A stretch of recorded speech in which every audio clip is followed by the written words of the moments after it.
예, 오늘 제목은 은혜를 지속하려면 이라는 제목으로 시편 63편 1절에서 11절 말씀을 가지고 함께 나누도록 하겠습니다. 코로나는 계속 기승을 부리고 있고 민심은 계속 각박이 돼가고 환경은 파괴되어가고 이제는 하나님의 은혜마저도 희미해져가고 있는 것 같습니다. 그러나 이러할 때도 성경에서는 주의 인자가 생명보다 낫다라고, 즉 하나님의 은혜가 생명보다 낫다라는 이야기입니다. 당연한 고백인 듯하지만 쉽지 않는 무게감이 있습니다. 왜냐하면 이것은 삶의 고민과 가치를 비교한 소회를 담고 있기 때문입니다. 그리고 그 중심에는 은혜를 경험하는 삶이 있어야 하기 때문입니다. 그리고 더 중요한 것은 은혜를 지속하는 지속성이 있어야 하기 때문입니다. 그러면 우리 모두는 어떻게 하면 이 은혜에 대한 고백의 삶을 지속할 수가 있을까? 오늘 본문을 통해서 살펴보도록 하겠습니다.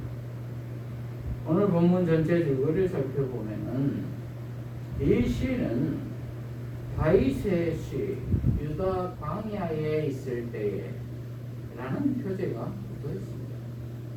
다윗이 쓴 시라는 말입니다.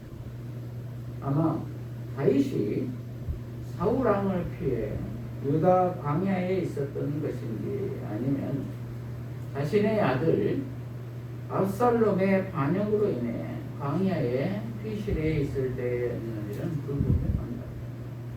어쨌든 심히 어려운 상황에 있었던 것만은 사실인 듯 합니다.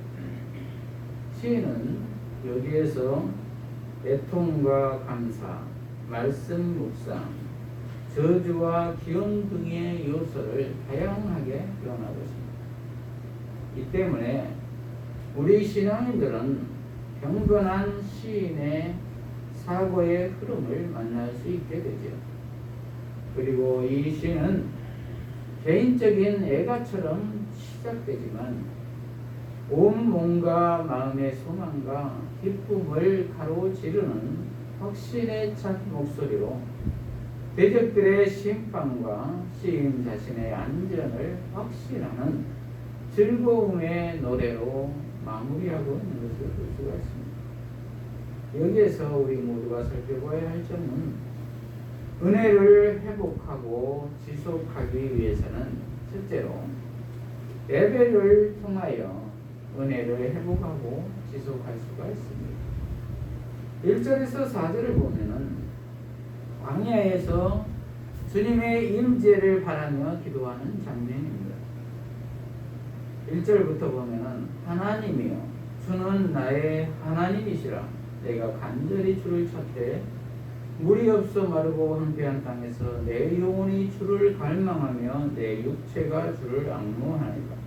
내가 주의 권능과 영광을 보기 위하여 이와 같이 성소에서 주를 바라보았나이다.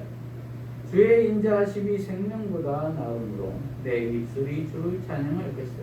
이러므로 나의 평생에 주를 송축하며 주의 이름으로 말미암아 나의 손을 들리이다. 이렇게 기록하고 있습니다. 시인은 지금 유다 광야에 있을 때에 처참한 어려움에 처해 있을 때에 기도하고 있는 것입니다.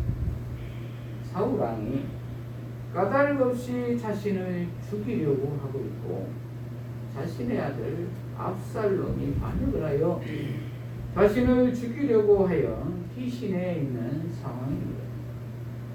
이러할 때 우리 모두는 어떻게 하겠습니까? 억울해서 우울증에 걸려 죽을 지경이겠죠. 그런데 다윗은 어떻게 하고 있습니까?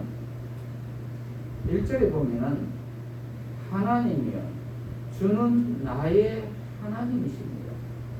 이렇게 기도하고 있습니다. 하나님만 구하고 있습니다. 그리고 나의 하나님이라고 고백하고 있습니다. 나를 도와주시고 계시고 있는 것 같지도 않는데 나의 하나님이라는 고백이 나오겠습니까? 즉 코로나도 해결해 주시지도 않는데, 그리고 나의 재정 문제도 해결해 주지도 않는데, 건강도 지켜주지도 않는데 나의 하나님이라는 고백이 나올 수 있겠습니까? 우리 상식에는 안 계시는 하나님이라고 고백하는 것이 더 그렇게 고백하는 사람이 더 많지 않을까요? 그런데 다윗은 지금 이러한 고백을 하고 있다는 것입니다. 내가 간절히 주를 찾되 물이 없어 마르고 황폐한 땅에서 내 영혼이 주를 갈망하며 내 육체가 주를 앙모하나이다. 이렇게 고백하고 있습니다. 그것도 내 영혼과 육체가 간절히 주를 찾고 앙모하고 있다는 것입니다. 전심으로 온전한 기도를 하고 있다는 것입니다. 그런데 우리가 궁금한 것은 다윗은 어떻게 이러한 믿음을 가졌는가에 대한 것입니다. 그것은 과거의 은혜를 경험했기 때문입니다. 어떠한 은혜입니까? 2절을 보면 성소에서 주의 권능과 영광을 바라보았다 라고 소환하여 회상하고 있습니다. 성소에서 주의 권능과 영광을 보았다는 것은 언약궤에 대한 영광을 암시하고 있습니다. 언약궤에 대한 영광은 궁극적으로는 예수 그리스도를 예표하고 있습니다. 언약궤 안에 들어있는 것은 십계명 돌판 2개와 아론의 쌍난 지팡이와 만나가 들어있죠. 즉 언약의 말씀이죠. 그리고 언약에 대한 말씀의 권능이죠. 하나님은 말씀이시고 예수님은 하나님이 신구약을 통해 말씀하시고자 하는 주인공이죠. 그래서 거기에서 3절에 보면 주의 인자하심이 생명보다 나음으로 내 입술이 주를 찬양할 것이라고 고백하고 있습니다. 주의 인자하심은 하나님의 헤세드입니다.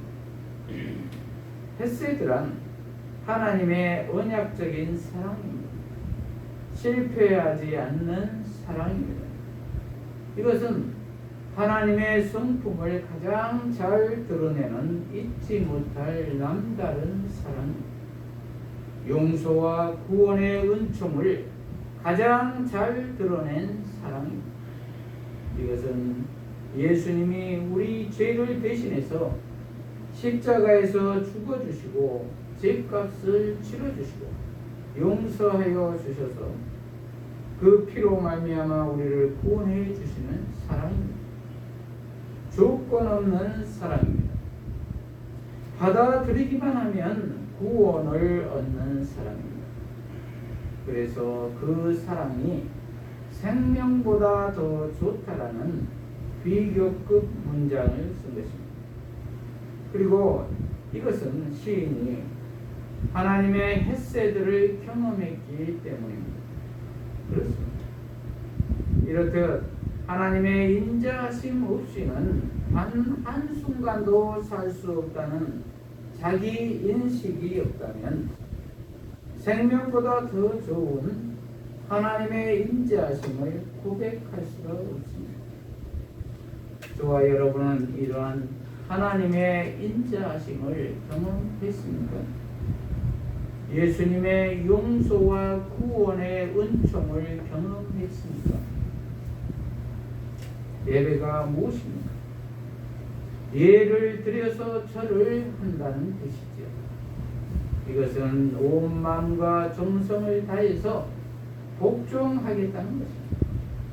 내 자아를 쳐서 복종시킨다는 것이죠. 내가 죽고 예수로 산다는 것입니다. 이것이 하나님의 햇새들을 경험한 사람입니다.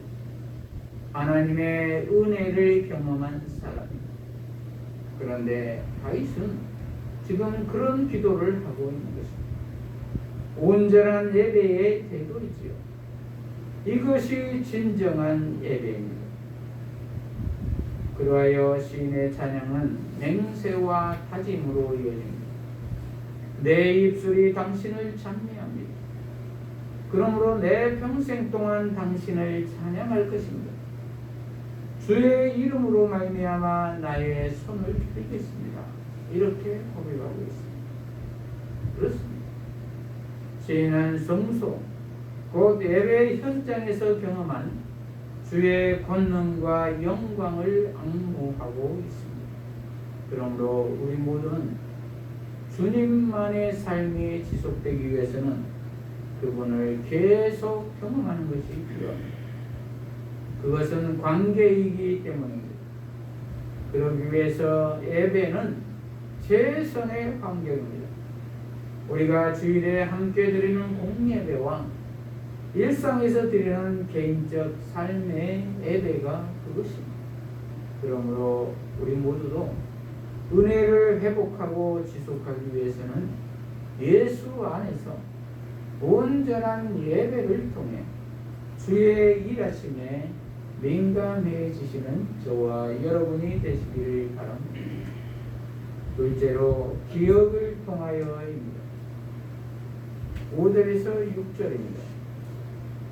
골수와 기름진 것을 먹음과 같이 나의 영혼이 만족할 것이다. 나의 입이 기쁜 입술로 찬송하되 내가 나의 침상에서 주를 기억하며 새벽에 주의 말씀을 작은 소리로 읊조릴 때에 하오리니. 이렇게 기록되어 있습니다. 이렇듯 예수 안에 있는 사람은 골수와 기름진 것을 먹음과 같이 나의 영혼이 만족할 것이라고 했습니다. 골수와 기름진 것을 먹는다는 것은 세상의 것을 먹는 것과 같다는 것입니다. 그러니 기뻐하지 않을 수가 없겠죠. 그래서 나의 입이 기쁜 입술로 주를 찬송한다고 했습니다. 어떻게 한다고 했습니까?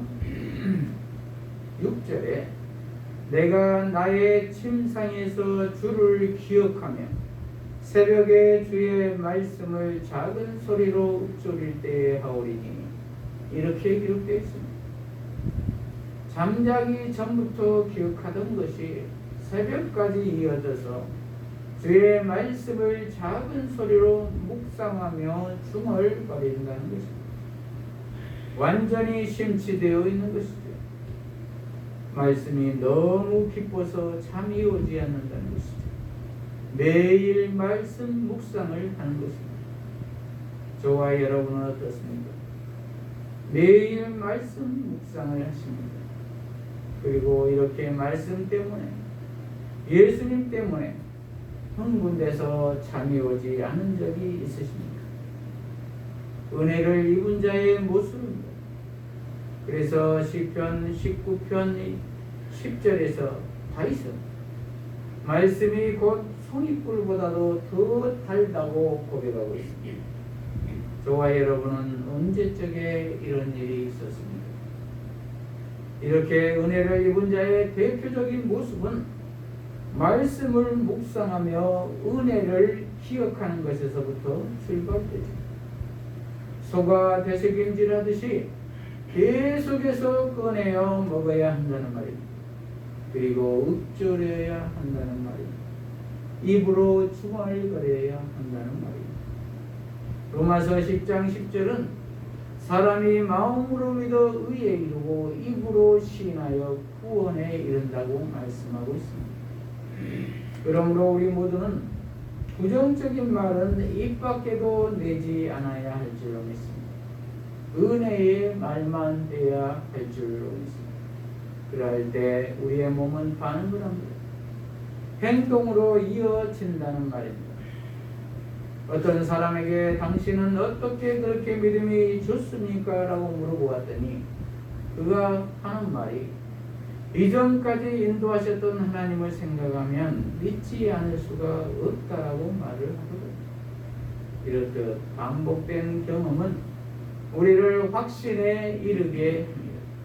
날마다 하나님과 교제하며 기도하며 묵상했던 것이 응답되어지면 믿음은 자라게 되는 것이죠. 그러므로 우리 모두는 말씀을 통하여 믿음의 선진들을 기억하고 현재 실제 생활에서 기도 응답을 받아 믿음에서 믿음에 이르도록 해야 할 것입니다. 그렇습니다. 시인은 침상에서 주를 기억하고 새벽까지 읊조립니다. 왜냐하면 그분과의 관계를 놓치지 않고 기억하려는 것입니다. 망각은 믿음의 큰 적입니다. 은혜를 잊으면 익숙함과 습관이 주님과의 관계를 분하게 할 수 있기 때문입니다. 그러므로 우리 모두는 기도와 모든 경건 생활을 통해 주님을 기억하는 믿음을 놓치지 않아야 될 줄로 믿습니다. 셋째로 순종을 통하여입니다. 7절에서 11절입니다. 주는 나의 도움이 되셨습니다. 내가 주의 날개 그늘에서 즐겁게 부르리. 나의 영혼이 주를 가까이 따르니 주의 오른손이 나를 붙드시거니와. 나의 영혼을 찾아 멸하는 그들은 땅 깊은 곳에 들어가며 칼의 세력에 남겨져 승냥이의 머리가 되리라.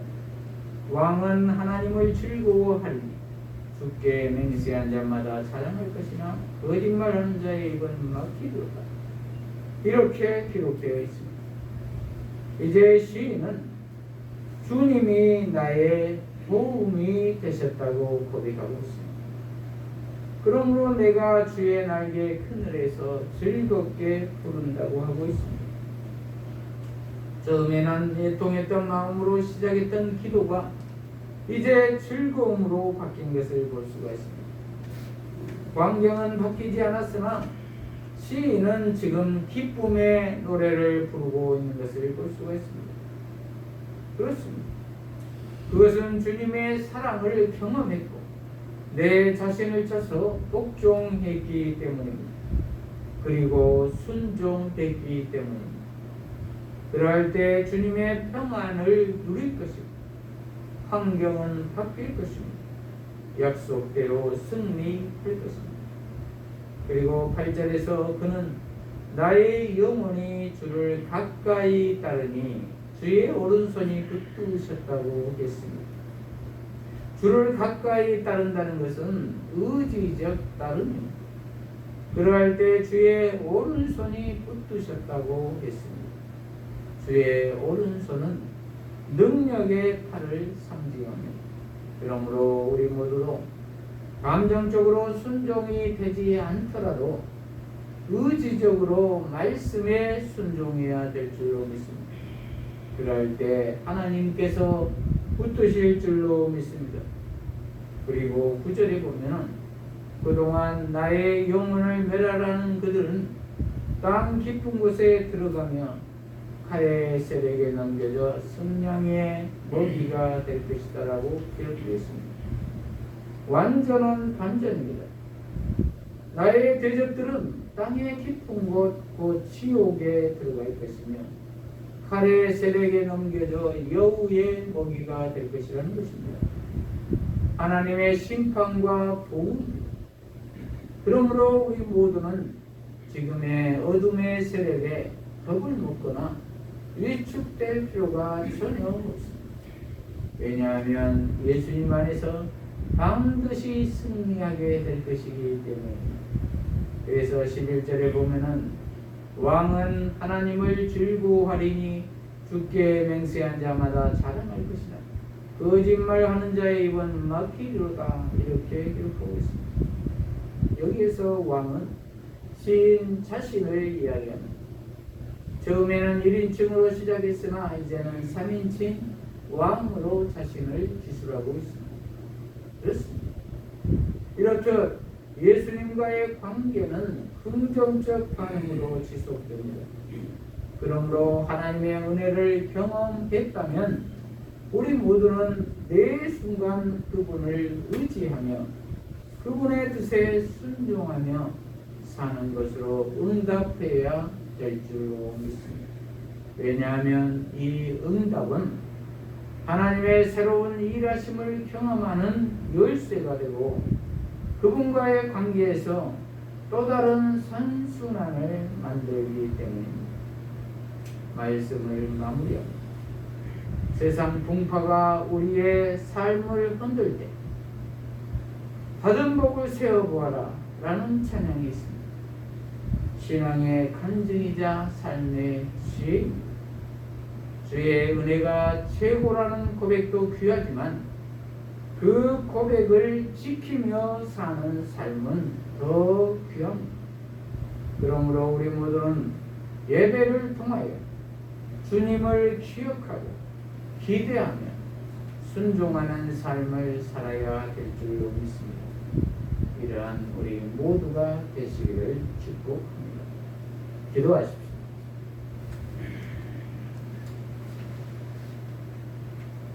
하나님 아버지, 오늘 하나님의 은혜 안에 지속적으로 거하는 삶에 대한 말씀을 주셔서 감사합니다. 우리 모두가 예수님 안에서 온전한 예배를 드리며 말씀을 기억하며 순종하여 은혜의 삶을 지속적으로 누리게 하여 주시옵소서. 예수님 이름으로 기도합니다. 아멘.